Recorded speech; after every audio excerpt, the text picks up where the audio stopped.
Et alors, je pense que tout le monde aime sortir, n'est-ce pas? La plupart des gens ont voté pour sortir. Alors à présent, nous allons aborder notre thème principal aujourd'hui de Eid al-Fitr en islam. Et pour plus de détails là-dessus, on a avec nous notre invitée, la prédicatrice islamique Magda Amer. Oui, Bonjour. bonjour, ça Comment va? allez-vous? Alhamdulillah.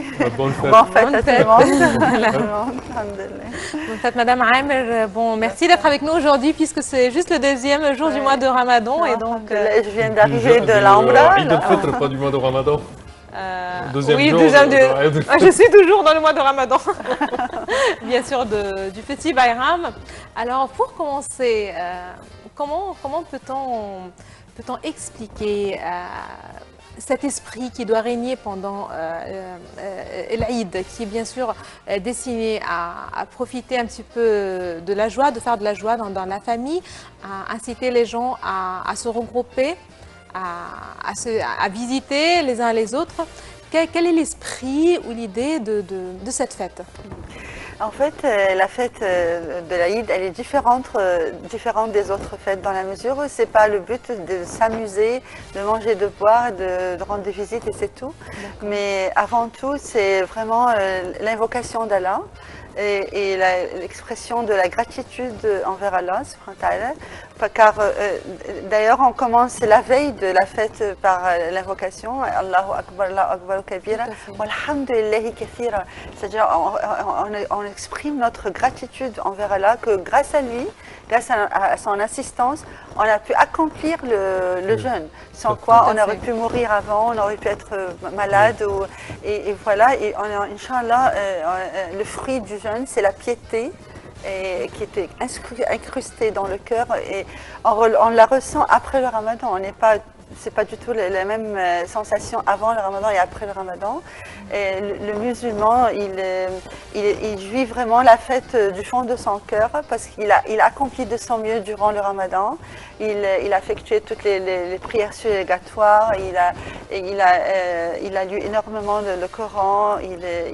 Il a bénéficié des instructions coraniques durant le Ramadan et il essaie de l'imprégner dans sa vie durant le Ramadan et évidemment durant toute l'année, pas seulement le Ramadan.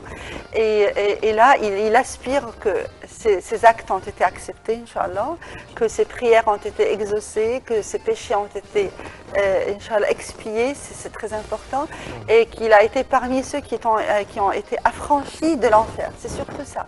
Voyez-vous, c'est une opportunité. Chaque année, Ramadan, c'est une expiation de nos péchés. Alors ceux qui ont vraiment fait de son mieux, se sont dévoués pour et consacrer tout leur temps dans l'adoration d'Allah à la perfection, le jeûne au vrai sens du mot, pas un jeûne de s'abstenir de manger, de boire et c'est tout. C'était vraiment un jeûne complet, y compris le bon caractère, le bon comportement et qui ne se met pas en colère facilement, comme il le dit. Si quelqu'un il le provoque, il répond je jeûne, et voilà. Et ainsi il ressent, Inch'Allah, le fruit de ses bonnes actions et la récompense au jour de jugement. Comment le jeûne, subhanallah, c'est une porte qui s'ouvre pour lui, la porte de Rayyan, uniquement pour le jeûneur, subhanallah. Seul le jeûneur. À l'intérieur du paradis. À l'intérieur. Pas une porte du paradis. Et c'est une des portes du paradis. Parmi les portes du paradis, ça s'appelle Al-Rayyan. Oui. Et non seulement mais le jeûne et le Coran intercéderont pour lui le jour de jugement. Oui, alors c'est vraiment, c'est ça la fête. La fête au vrai sens du mot, c'est le ressentir que voilà, Allah subhanahu wa ta'ala, il attribue sa miséricorde ce jour-là pour le jeûneur, pour celui qui est le bon musulman. Et le fruit vraiment, c'est la piété. Tout à fait.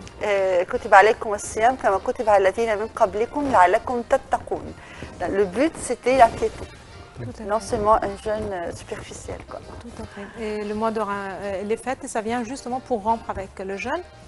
Et justement, en addition avec tout ce que vous venez de dire, c'est aussi un petit point différent. C'est faire aussi aux hommes de faire entrer la joie au cœur de leur famille avec ce jour-là, le premier jour, avec de petits signes ou gestes. D'ailleurs, il est incité d'après la sunna de manger avant la prière du matin. On commence notre jour de fête par une prière. Alors la nuit déjà on a fait des invocations. Le début de la journée ça commence par ça débute par une prière et ça fait partie de la sunna de manger au moins une date, bien qu'on n'a pas faim du tout, avant la prière pour rompre le jeûne, parce que voilà, c'est une journée de fête où c'est interdit de jeûner. Et quelle est la valeur de la prière Eid al-Fitr en islam? C'est quoi on ressent bien sûr la sensation d'unité, tout le monde la fête, même la femme qui est impure, qui est en état de règles menstruelles, elle doit assister à la fête. Et les vieilles femmes, et c'est en plein air, il vaut mieux que ce soit en plein air. Et tout le monde célèbre la fête, la joie, les enfants. On s'entend tout le temps, oui. on entend tout le temps les invocations. Et les invocations sont très beaux, si on les dit vraiment du fond du cœur. Oui. Alhamdulillah kathira, surtout quand on témoigne vraiment notre louange pour Allah, c'est très beau, il est temps ou jamais de le faire du fond du cœur après le Ramadan et souhaiter que, parce qu'un bon musulman il regrette que le Ramadan est terminé. Oui, certainement. Pendant 6 mois, il souhaite que encore dans les prochains 6 mois qu'il va Inch'Allah atteindre le prochain Ramadan. Parmi les choses liées bien sûr à la fête du petit Bayram, c'est Zakat al-Fitr. C'est cette somme d'argent qu'on doit payer pendant le mois de Ramadan, depuis début Ramadan jusqu'avant la prière. C'est plutôt vers les 10 derniers jours. Les derniers jours et avant la prière. Voilà. Avant la prière. Pourquoi exactement cette zakat a été fait, par exemple En fait, elle est obligatoire tout d'abord pour chaque jeûneur et elle doit être effectuée avant, comme vous l'avez mentionné, avant la prière et non pas après la prière, sans quoi elle n'est pas comptée comme une zakat. C'est un acte de charité dans ce cas-là. Et c'est une somme à peu près équivalente à 2,5 kg de riz ou de dattes ou d'orge. On dirait, si l'on traduit en somme, aujourd'hui c'était 5 livres par personne. Ça, voilà, à peu près. À peu près, parce que, au minimum, par exemple, en Arabie Saoudite, c'est un peu plus que ça, c'est 15 riels, enfin c'est vraiment beaucoup plus que ça, parce que ça dépend du prix du riz, du kilo de riz environ, on l'évalue ainsi. Et voilà, chaque jeûneur, c'est une sorte de compensation des lacunes qui a été effectuée pendant le Ramadan. Alors, et pour aussi partager avec les nécessiteux, vraiment les satisfaire ce jour-là de leurs besoins. Ce montant-là de 5 ou de 10 livres en mois, c'est payé par personne. Par personne. À partir du père, par exemple, de la famille. Voilà. Oui. N'est-ce pas? Oui, pour chaque membre de la famille. Oui. Alors, la fête à l'égard de chaque membre. Oui. La fête de Eid al-Fitr marquant du fin du mois du jeûne du Ramadan est célébrée à partir d'hier en Égypte et dans de nombreux pays musulmans, ainsi qu'au sein de la diaspora. Alors, pour plus de détails, nous allons suivre ce reportage signé Shams Nami.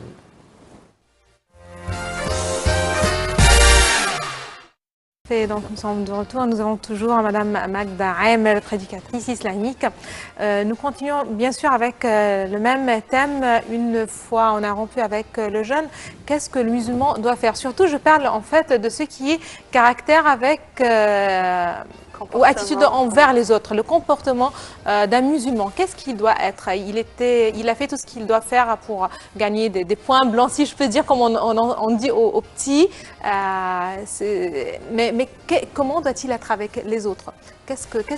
Quel est le fond en fait de ce jeûne et qu'est-ce qu'il doit faire continuer sur le même chemin? Qu'est-ce qu'il doit faire et durant l'année surtout, oui. Durant l'année, voilà. C'est pas temporaire pendant un mois et puis c'est terminé.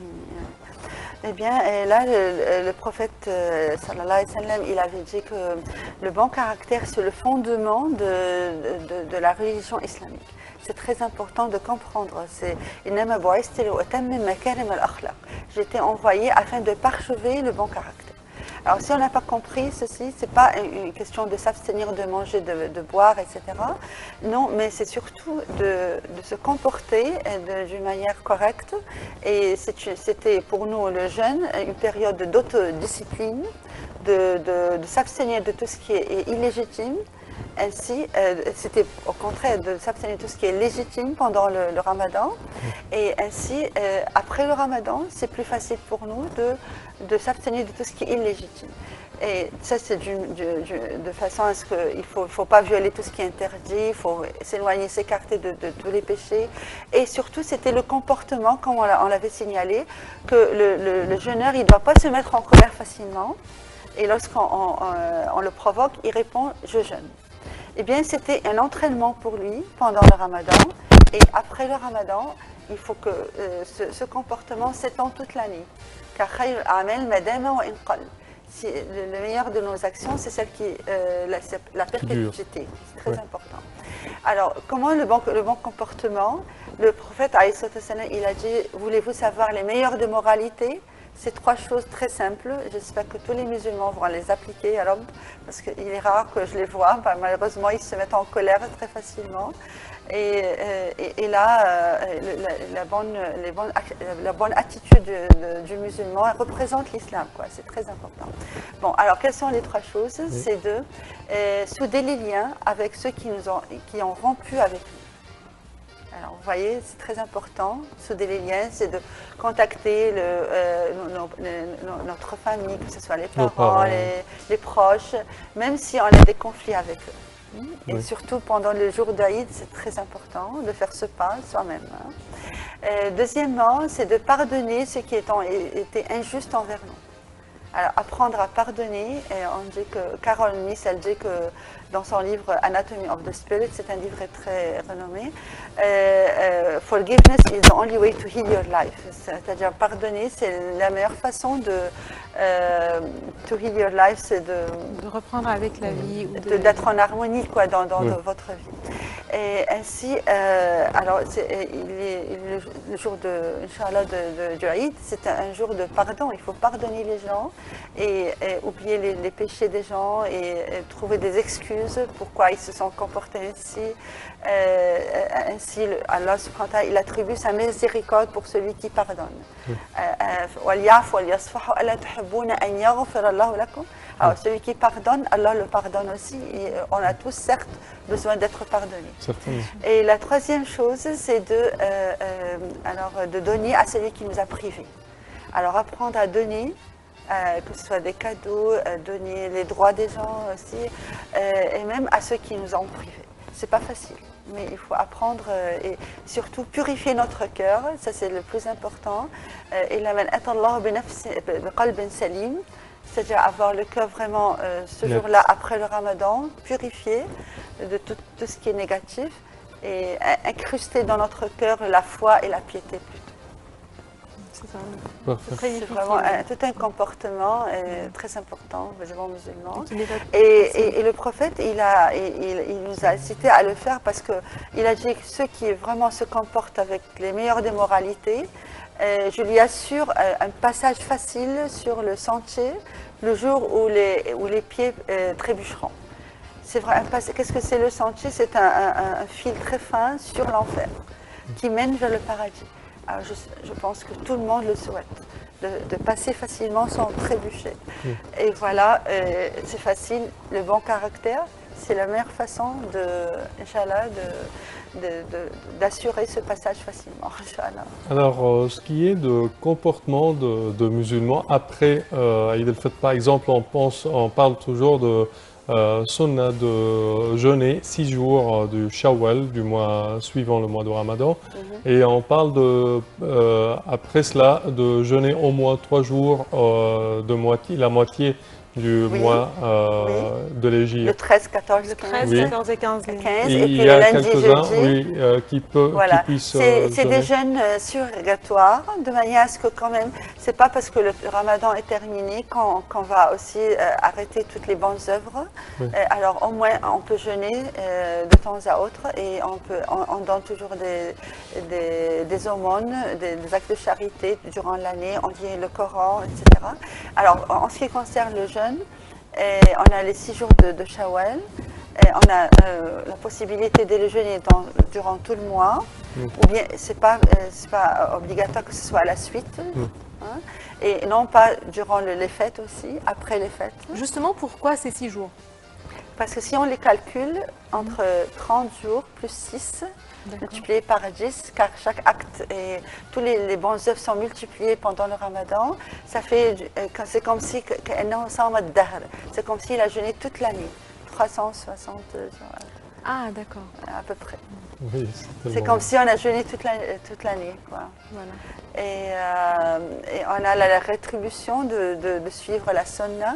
Ainsi, on a l'intercession, Inch'Allah, du prophète alayhi salam.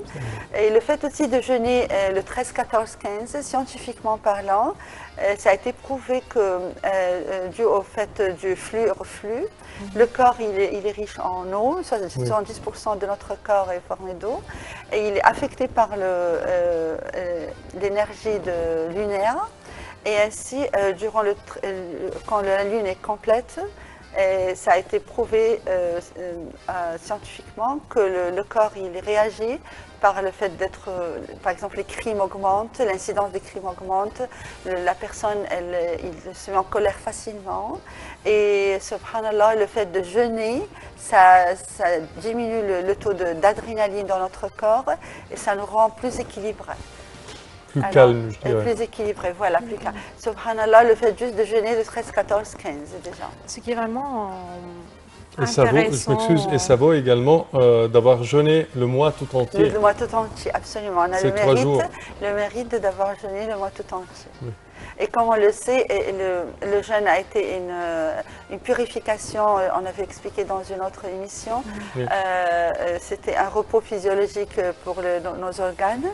Et ainsi, on a ce repos physiologique et une purification des toxines durant le ramadan, c'est intensif. Et puis durant l'année, c'est... il y a mensuel et puis on a chaque semaine. Ce qui est vraiment intéressant, c'est que la science prouve chaque jour que tout ce qui est demandé aux musulmans, je dirais en général, ce n'est que pour leur bien. Absolument. C'est-à-dire le jeûne, c'est toujours, c'est dans toutes les religions en fait, mais de différentes façons. Mais en ce qui a rapport avec le jeûne musulman, on a prouvé partout que ce jeûne, ça rend du bien au corps même. Absolument. Ça purifie le corps du point de vue même matériel, et je veux dire scientifique, oui, en ce qui concerne le corps même. Le physique. Oui. Physique, oui, voilà, tout à fait. Oui. Voilà, c'est sur le plan spirituel, mental, c'est un repos mental aussi, subhanallah, pour les nerfs, etc. Voilà, c'est vraiment, on ne peut que remercier Allah et exprimer notre louange à Allah, subhanahu wa ta'ala. Alhamdulillah qu'on a pu quand même atteindre le ramadan. Tout à fait. Et l'accomplir, Inch'Allah. Et au terme de notre édition, nous tenons à vous remercier. Merci à vous. Je vous en prie. Madame Magdalene, prédicatrice. Je vous souhaite bonne fête, Inch'Allah. Merci. Bonne fête à vous. Bonne fête aussi. Bonne fête à nos téléspectateurs. Avoir toujours le sourire ce jour-là. Oui, certainement. Exprimer notre joie, alhamdulillah. Alhamdulillah. Alors, voilà, nous restons donc demain. C'est une nouvelle édition, bien sûr, de Bonjour l'Égypte. Espérons que ça parle aussi de la fête du Petit Bayram, puisque il s'agit d'ambiance de fête ici en Égypte et dans tous les pays musulmans, arabes aussi. Bonne fête à tout le monde et bonne journée à toutes et à tous. Au revoir. Au revoir.